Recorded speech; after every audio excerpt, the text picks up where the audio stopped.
E aí, pessoal, tudo bom? Eu sou o professor Lucas Signel, professor de História e Geografia, e hoje estamos aqui para mais uma aula de metodologia de geografia. Sabemos que nas aulas anteriores já conhecemos um pouquinho também dos períodos da história e também reconhecemos algumas das características da pré-história. Pois bem, hoje vamos investigar um pouco mais sobre a Idade Antiga, sempre lembrando que ela pode chamar de Antiguidade também. E a antiguidade ela compreende desde a criação da escrita entre 4000 a.C. até 476 depois de Cristo, com a queda do Império Romano do Ocidente. Ou seja, nós temos ali dois grandes marcos a serem analisados. Primeiro, a criação da escrita, que interrompe a pré-história e nos leva à antiguidade, e depois essa queda do Império Romano.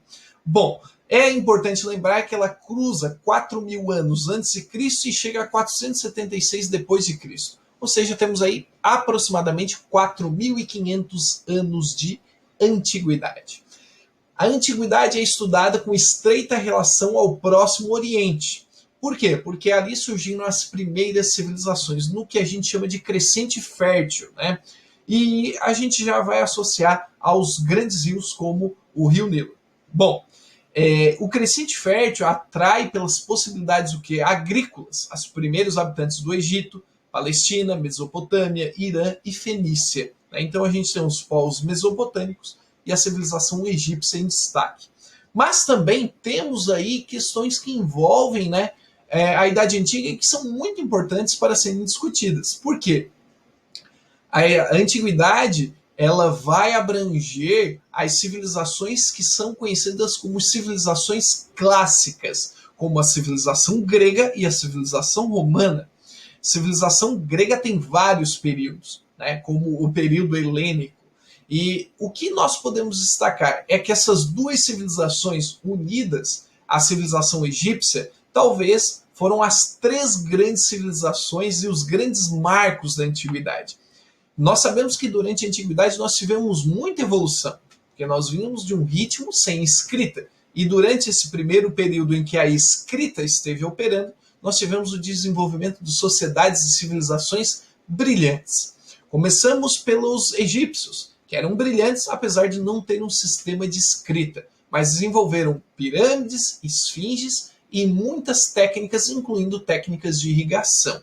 Passamos então aos gregos, que foram mestres, principalmente na filosofia, na arquitetura, na matemática, na astronomia, e eram muito conhecidos pelo seu contexto envolvendo seus deuses. Né? Nós temos a história do Olimpo, envolvendo a reunião de grandes deuses, como Apolo do Sol, nós temos Zeus, que era o deus do Olimpo, Hades, o deus que era tido como o deus do submundo, né? Nós tínhamos o Hefaisto, da metalurgia, nós tínhamos Atena, da sabedoria, Ares, da guerra, enfim, vários e vários deuses. Né? É uma civilização riquíssima quando nós mencionamos o fator cultura também.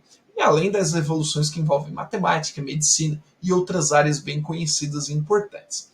Quando falamos dos romanos, nós falamos de uma sociedade, aliás, de uma civilização que foi capaz de expandir muito territorialmente a sua organização.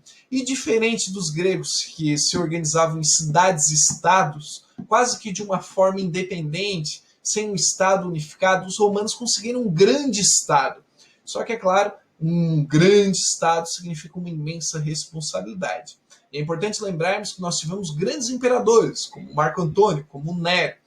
Porém, nós também tivemos ali em Roma grandes invenções e muita evolução e a adoção, é claro, de uma religião que mudou o mundo, que foi o cristianismo.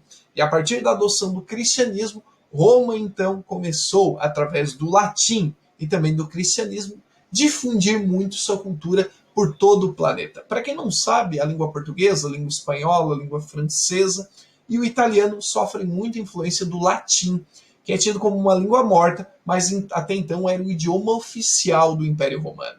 É sempre importante lembrar que a Idade Antiga é marcada pelo fim do lado ocidental do Império Romano. Então, o Império Romano e Idade Antiga também possuem uma relação, apesar do Império Romano estar ligado também ao período medieval. Certo, pessoal? Muito obrigado e até a próxima videoaula.